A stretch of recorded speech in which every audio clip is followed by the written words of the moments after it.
There was a moment inside Buckingham Palace recently where a senior royal briefing, the kind of meeting that does not stop for anything, stopped.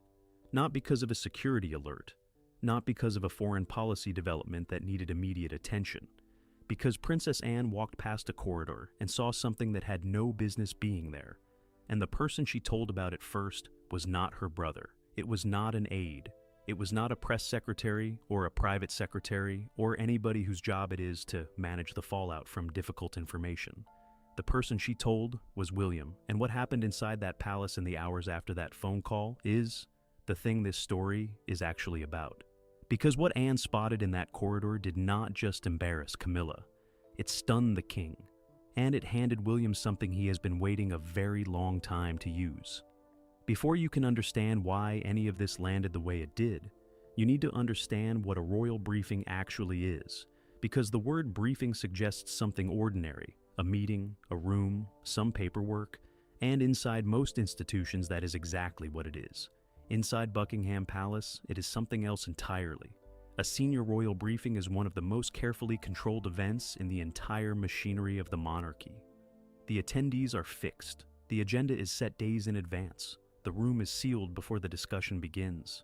And when I say sealed, I do not mean the door is closed. I mean the space has been swept, the surrounding corridors have been cleared, and every person present has been personally authorized to hear what is about to be said. This is not bureaucratic caution. It is the accumulated habit of an institution that has spent centuries understanding that information is power, and that the wrong word heard by the wrong person in the wrong corridor has toppled governments and ended careers. And in the darkest chapters of this family's history, done a great deal worse than that. The discussions that happen in those rooms cover things the public never learns about. Foreign intelligence assessments, domestic security updates, internal institutional matters so sensitive that the notes taken during the meeting are classified at a level most senior civil servants will never reach. Foreign heads of state walk into those rooms and say things they would not repeat to their own cabinets. And the assumption underneath all of it, the absolute bedrock assumption on which the entire system rests, is that the people in that building during a senior briefing are supposed to be there. That the names on the access list are the only names that matter. That the corridors around that room belong, for the duration of that meeting, exclusively to the people who have earned the right to walk them. Which is why what Anne saw stopped everything, because the people she spotted in that corridor had not earned that right. They had not been authorized. They were not on the list. They were not there in any official capacity that any record in that building could support. They were there because somebody with access to that building had let them in. And the name of the person who let them in was the detail that turned a corridor sighting into a constitutional problem. To understand who Camilla's family are inside this institution, you have to go back further than most people bother, because the Shand family and the Parker Bowles family did not arrive at the edges of the monarchy in 2005, when Charles finally married the woman he had spent 3 decades choosing over everything else. They were already there. They had been there for years. And their relationship with the inside of royal life predates Camilla's crown by a generation. Camilla's father, Major Bruce Shand, was a decorated soldier and a wine merchant, and a man who moved comfortably in the circles that surround that family without ever being formally part of them. Her sister Annabelle Elliott is an interior designer whose work has appeared inside royal residences, and whose name appeared on the Duchy of Cornwall payroll for years, before William took over the estate and began reviewing every arrangement that had been built on personal trust rather than a written contract. That removal, Annabelle Elliott quietly taken off the duchy payroll after William assumed control, was one of the first clear signals of what his management style was going to look like.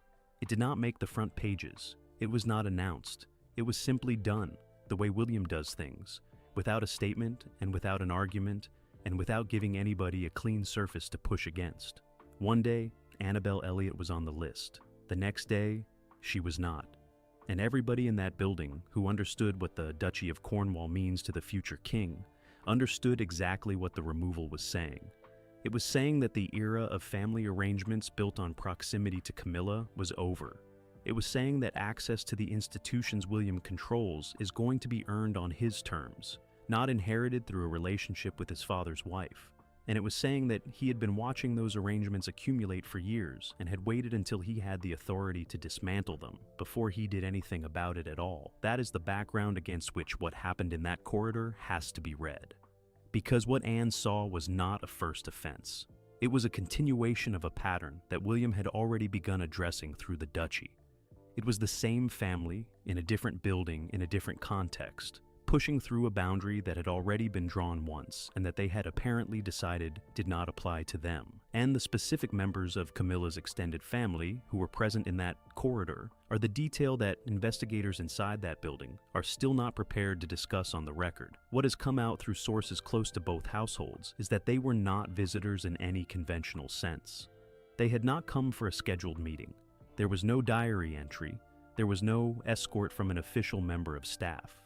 They were simply there, walking through a part of the building that is not open to people without explicit authorization, in the vicinity of a room where one of the most sensitive meetings in the palace calendar was taking place. And that is the detail Anne registered, not just that they were there, but where they were. Princess Anne has spent her entire life being underestimated by people who should know better. She has been doing the work of this institution longer than almost anyone currently alive in it. She has completed more engagements per year than any other senior royal for most of the last 2 decades. She has represented the crown in countries most of the family have never visited, in conditions most of them would consider professionally unreasonable, without complaint and without credit, because that is the job. And she decided a very long time ago that the job was worth doing properly. But what Anne has that none of the others have, the thing that makes her genuinely dangerous to anyone who underestimates her, is the institutional memory. She has been inside those buildings since the 1960s. She was present through the political crises of the 70s, the marriage collapses of the 80s and 90s, the years of genuine national fury at this family after Diana's death in 1997, and the long, slow rehabilitation that followed. She has watched governments change and prime ministers fall, and public opinion turn on this family and turn back again. And she has never once lost her footing through any of it. She knows where the lines are inside that building because she helped draw some of them. She knows which corridors are used for which purposes. She knows who is supposed to be where and when. And she knows, with the precision of somebody who has spent 6 decades paying attention to exactly these details, what it looks like when somebody is somewhere they should not be. What she saw that day was not ambiguous. Sources close to the situation have described her response as immediate and completely controlled, which is the Anne version of alarm. She did not stop. She did not confront anyone in the corridor. She did not raise her voice or change her expression or give any indication to the people she was looking at that she had registered anything at all. She walked on. She turned a corner. And then she made 2 phone calls in quick succession, the second of which went to Kensington Palace. The first call, the one she made before William's, went to a senior member of the household staff whose job it is to know who is authorized to be inside that building on any given day. The answer she received confirmed what she had already concluded from the moment she turned that corner. Those people should not have been there. There was no record of any authorized access. There was no visitor log entry. There was no accompanying member of staff who could account for their presence. They were in a restricted corridor in the vicinity of a sealed briefing room, and nobody in the building's official record system could explain how they had gotten there. That was when she called William. The briefing that halted that afternoon was not a routine meeting. The specific contents of what was being discussed are not something any source connected to the investigation has been willing to detail on the record, and that itself tells you something about the sensitivity of what was in that room. What is known is the seniority of the people present. Charles was there. Several of his most senior advisors were present. At least one official from a government department that operates at the intersection of royal affairs and national security was in attendance. This was not a weekly diary review. This was the kind of meeting that gets scheduled months in advance and that leaves almost no paper trail outside the room itself. The interruption came through the private secretary, the single most trusted aide in any royal principal's inner circle, the person whose job it is to carry information to the person at the center of the room, and to do it in a way that does not fracture the meeting unless the information requires it. He entered the room quietly. He crossed to Charles. He leaned down and said something in a voice low enough that nobody else in the room caught the words, and Charles, A man who has been trained since birth to hold his face still in front of other people went completely still in a different way. Not the controlled stillness of a man managing his expression. The stillness of a man who has just heard something that has taken the floor out from under him. He asked one question back, also too quiet for the room to hear. The private secretary answered it. And then Charles did the thing that told everybody present that this was not a minor administrative matter being handled discreetly. He suspended the briefing, not concluded it, suspended it, left the room himself, with the private secretary behind him, and closed the door on a room full of the most senior people in his household without offering an explanation or a timeline for when they would resume. A suspended briefing of that seniority has no modern precedent that anyone in that building can point to. These meetings do not stop. They are designed not to stop. The protocols surrounding them exist specifically to ensure that the world outside cannot interrupt what is happening inside. And Charles walked out of his own meeting in the middle of it because of what Anne had seen in a corridor. Think about what that tells you about how serious it was. The question that William's team began asking within hours of Anne's phone call was not whether Camilla's family had been in that building. That had already been confirmed by the time Anne finished her second call. The question was how. Because getting into the parts of Buckingham Palace where they were seen is not a matter of walking through the wrong door. It requires authorization. It requires somebody with legitimate access and the standing to extend that access to someone else.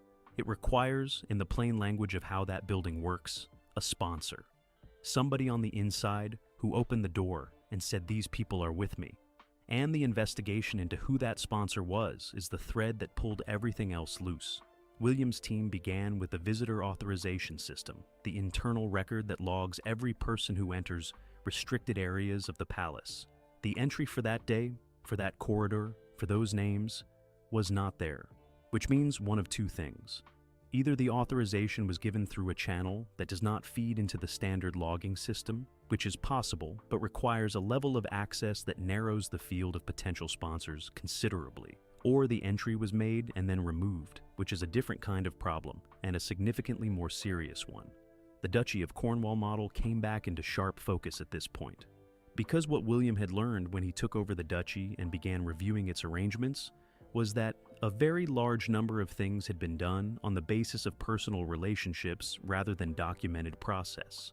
Work that had been commissioned without a tender, contracts that had been renewed without review, access that had been granted on the basis of a phone call from somebody who knew somebody, rather than on the basis of any formal authorization.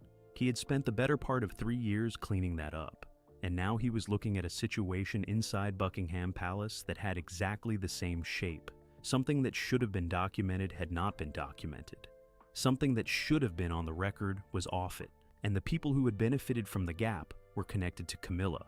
The palace's internal review, which began within 24 hours of the incident, was led by officials from William's household rather than from Charles's, which is a detail that should not be skated over.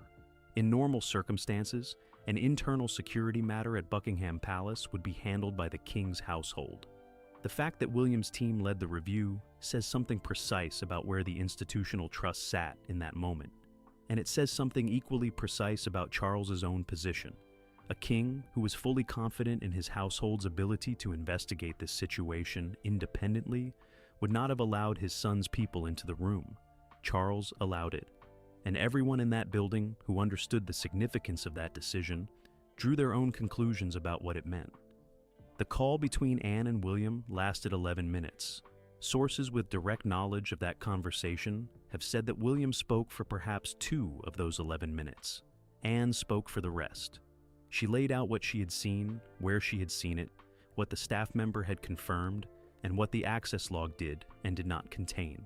She did it with the precision of somebody who has been presenting operational intelligence to people who need to act on it for 6 decades. No drama, no speculation, no editorializing. The facts in the order they occurred and the conclusion that followed from them stated once and not repeated.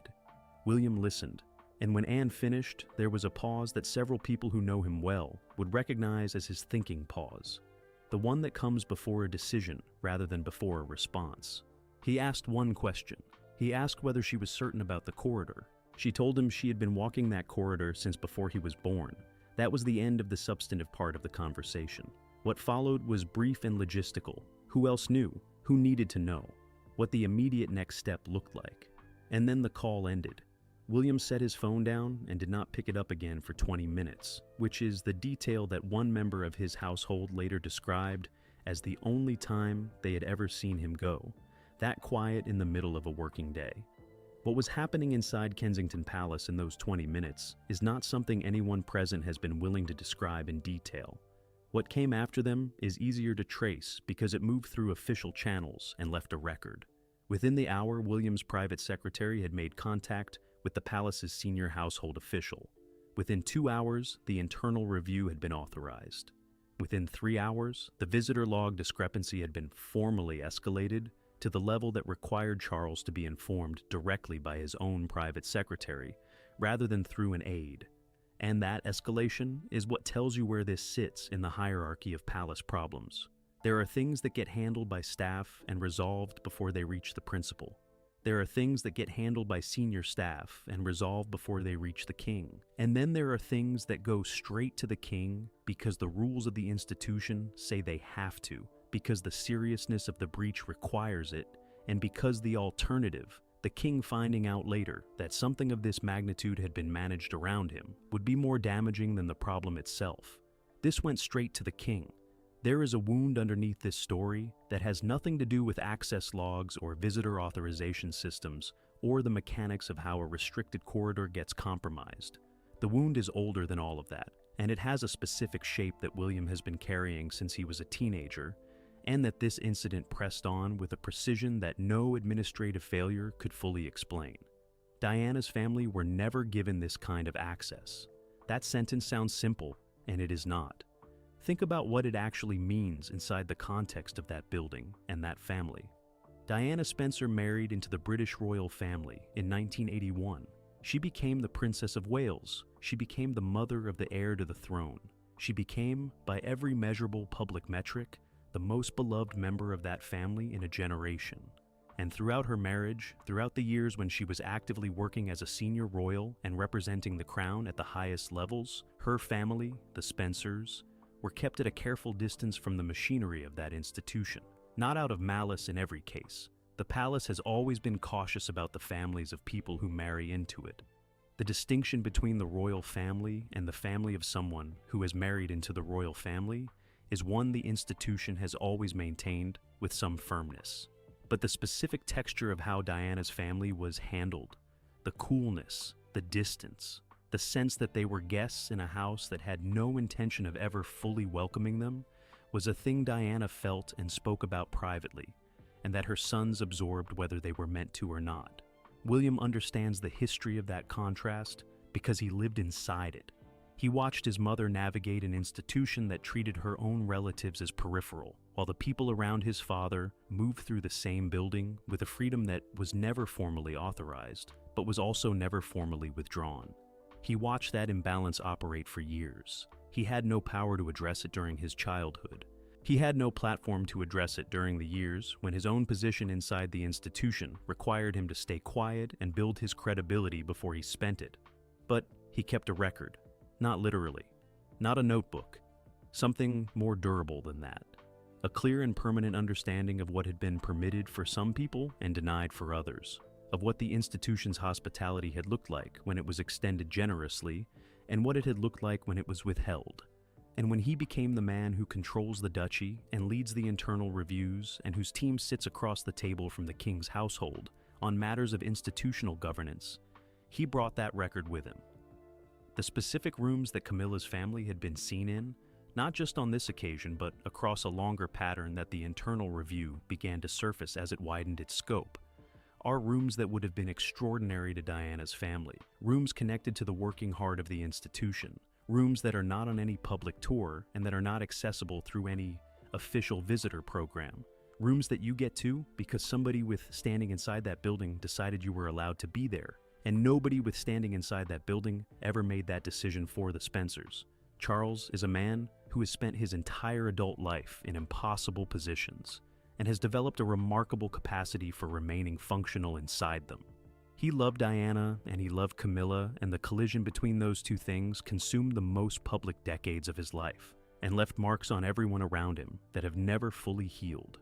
He married Camilla when doing so was still a genuine risk to his own position and to the institution he had spent his life preparing to lead. He did it because after everything, he believed she was the right choice. That commitment is not in question. It has never been in question. The man who stood beside her at Windsor in April 2005 and the man who placed a crown on her head at Westminster in May 2023 is the same man who is now sitting in a palace where his son's team is leading an investigation into how her family accessed a restricted corridor. And the gap between those two versions of Charles is the gap he has to live inside every day. What he said to Camilla privately after the briefing resumed is not something any source has been willing to put on the record in detail. What has come through, in the careful language that people use when they are describing a conversation they were not in but whose aftermath they witnessed, is that it was short and that it was not gentle. Charles has a temper that the public almost never sees, and that the people who work closely with him are acutely aware of. He controls it with the practice of decades, but the control is a thing he has to apply, and there are moments when the application shows. This was one of those moments. What he said to William was different in character and different in length. That conversation, which happened on the phone the evening after the briefing, ran considerably longer than the one with Camilla. William was not angry in the way that produces noise. He is never that kind of angry. He was precise. He walked his father through the access log discrepancy, through the findings of the internal review, through the pattern of access that the review had begun to surface across a longer timeline. He presented it the way he presented the yacht documentation in September 2025, not as an accusation, as a record, a physical, documented, irrefutable record that sat there in the space between them and said what it said, regardless of whether anyone in the room was comfortable with the saying of it.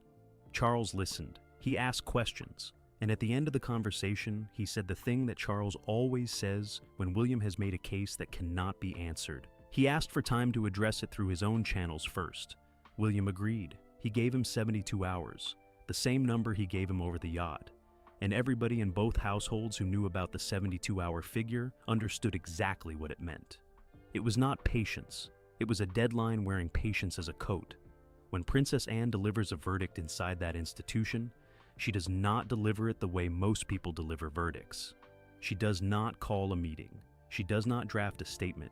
She does not arrange a conversation with an aide present and a note-taker in the corner.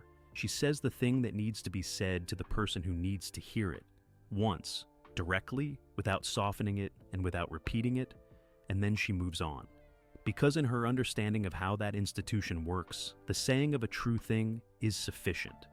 You do not need to say it twice. If the person you said it to did not hear you the first time, that is a problem with their listening, and not a problem with your volume. What she said after the briefing resumed, when the room had settled and the official business had continued, and the incident in the corridor had moved from something happening to something that had happened, was directed at a specific senior official in that household. Not at Camilla, not at Charles. At the person inside the system, whose authorization, or whose failure to prevent an unauthorized entry, sat closest to the center of what had gone wrong. She said that this building has one rule above every other rule, that the people inside it are supposed to be here for the right reasons. 7 words, not 5 this time. 7. And the word supposed carries all the weight in that sentence because it is not a statement about what the rule requires. It is a statement about what had been violated. The rule had not been broken in a technical sense. The authorization system, whatever its gaps, had not been openly circumvented in a way anyone could point to as deliberate sabotage. What had been violated was the spirit of the thing, the assumption underneath the locked doors and the cleared corridors and the sealed briefing rooms, the assumption that the people who move through those spaces understand what they are walking through and why the access matters. Somebody in that building had extended access to people who did not understand that, or who understood it and came anyway. Anne's 7 words did not resolve which of those two things was true. They did not need to. They named what had happened with enough precision that everyone in the room knew what she meant and nobody was going to ask her to clarify. She did not look at the official after she said it. She looked straight ahead and went back to the meeting. And the official sat with those 7 words for the rest of the afternoon and did not, by any account, look particularly comfortable. The immediate consequences inside the palace settled into a familiar shape for anyone who has been watching this institution over the past 2 years. Nothing was announced. Nothing was confirmed publicly. Nothing appeared in a diary or a press release or a statement from any household that could be pointed to as an official response to an official incident. That is not how this place handles things that matter. The things that matter get handled in the silence between the official communications, in the adjustments to access lists that nobody publishes, in the diary revisions that appear without explanation, in the slight change in who is copied on which document that tells you everything about how the architecture of trust inside that building has shifted. What changed in the weeks after the corridor incident is a list that palace officials are not going to read into any camera. But the shape of it is visible from outside if you know what you are looking at. Camilla's household access to certain internal briefing documents was reviewed. The review was not framed as a consequence of the incident. It was framed as part of an ongoing governance assessment that William's team had already been conducting since the yacht scandal in the summer of 2025. Whether that framing is accurate or convenient is a question the people conducting the review have not been asked in a setting where they would have to answer honestly. The wider question of family access, meaning the question of what standing a senior royal's relatives have inside the working spaces of the palace, is now formally under review by a working group that includes officials from William's household. That working group did not exist before the corridor incident. It exists now. And its terms of reference, the document that defines what it is allowed to look at and what conclusions it is empowered to reach, were written by people who understand exactly what they are doing and what precedent they are setting. The precedent is this: that proximity to the crown is not the same thing as access to the institution, that being married to the king does not make your family members part of the working machinery of the monarchy, and that the rules governing who is authorized to move through the sensitive spaces of that building apply to everyone equally, regardless of how they got their connection to the people inside it. That is not a new principle. It is the oldest principle in that institution. It has simply not been enforced with this consistency, or by someone with this level of institutional authority, in a very long time. There is a photograph that has circulated quietly among people who follow this family closely. It is not a famous image. It did not make the front pages. It was taken in the late 1990s at a public engagement, and it shows William walking beside his mother in the particular way he walked beside her in those years. Not in front of her, not behind her, beside her. Close enough that the protection officer had to adjust his position to accommodate it, as though the boy understood without being told that where he needed to be was next to her. He was 12 or 13 in that photograph, old enough to understand that the world was watching, young enough that the need to be beside her overrode all of that.